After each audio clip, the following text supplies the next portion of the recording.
top of the next page, we're going to do C, D, and E together, and then we're going to break up into groups, and you guys are going to do A, B, and F together.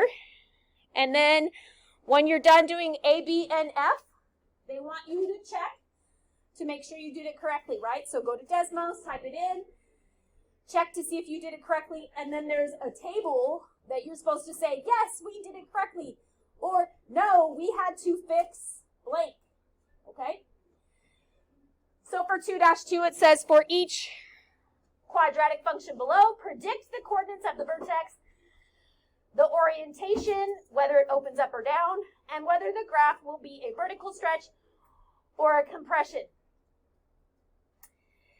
of y equals x squared. And you'll notice that on each of them, they drew y equals x squared, bless you, y equals x squared for you. Do not use a graphing calculator. Make a sketch based on your predictions. How can you make an accurate graph without using a table? And be prepared to share your strategies with the class, okay? And then over to the side, they have a graphing calculator crossed out. Do not use a graphing calculator until the end, when you're supposed to fill out the table and say, yeah, we did it correctly, or no, we need to fix this, okay? So A and B, you're going to do in groups in a minute. So let's look at C as in cat. Okay, so for C, we have y equals 3x squared. And in the black that's already on there is just y equals x squared. Okay, so the first thing we need to do is we need to find the vertex. Nothing is being added or subtracted to the x right there, so that's 0. And then after the x squared term, there's nothing being added or subtracted, so it's also 0. So the vertex is going to be at 0, 0. We can also determine which direction it opens. It's positive, so it's going to open up, because there's no negative sign. And then we need to stretch by 3, okay? If you look at the original black x squared, from the vertex to the first point there, you just go up 1, over 1, okay? So instead of going up 1, we're going to go up 3. So from the vertex, you go up 1, 2, 3, over 1, and put a point. I used a reddish purplish color. Can you guys see it really well? Kind of. It's a little more reddish purple. The color is, it's a little better than black. Okay? Once you have this point, you can go on the opposite line, on the opposite side of a line of symmetry and put a point at the same spot on the other side. Then you draw in your parabola. Okay? Any questions on C there? That one's pretty basic. Not a lot of translation, no reflection.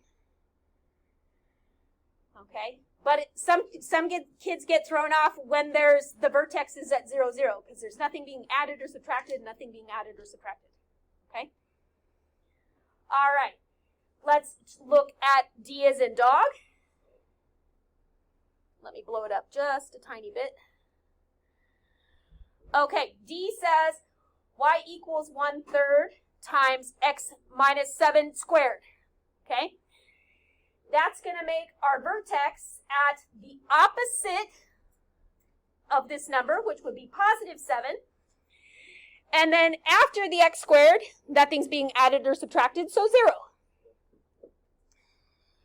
We also know that this one is positive, so it's going to open up. And out in front, that A is 1/3. Okay? So the first thing you want to do is you want to move that vertex. So if the vertex should be here, we're going to move it over to 7, 0. And then instead of going up 1 and over 1, we would go up 1 and over 1/3. 1/3 is really hard to draw. It's like right here and right here. So it's going to widen that parabola quite a bit. It was actually easier for me to do the second one, which was to go up 1, and then instead of going over 1, to go over 2 and put the points there. Because normally from there you would go up 3. So instead of going up 3, I only went up 1 because 3 divided by 3 is 1. So that one was easier, which made it super wide. Okay? Any questions on D as in dog?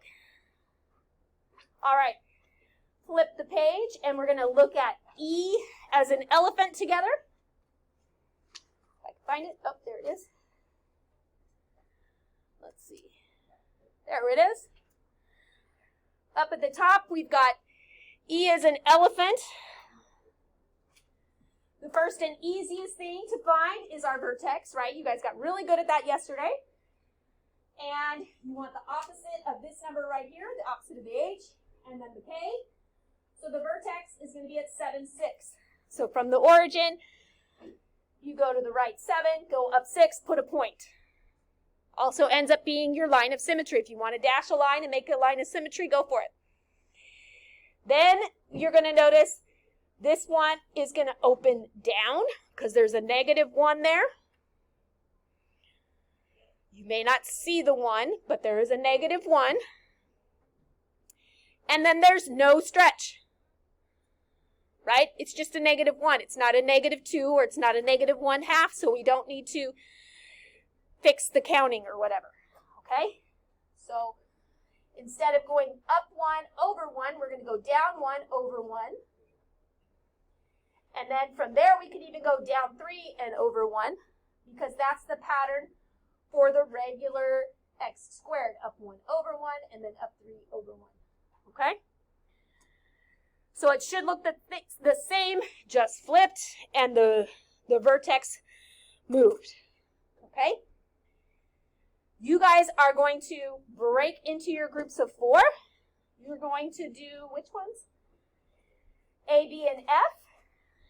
And then you're going to come down to part G, which says use your graphing tool to check your predictions for the functions in parts A through F.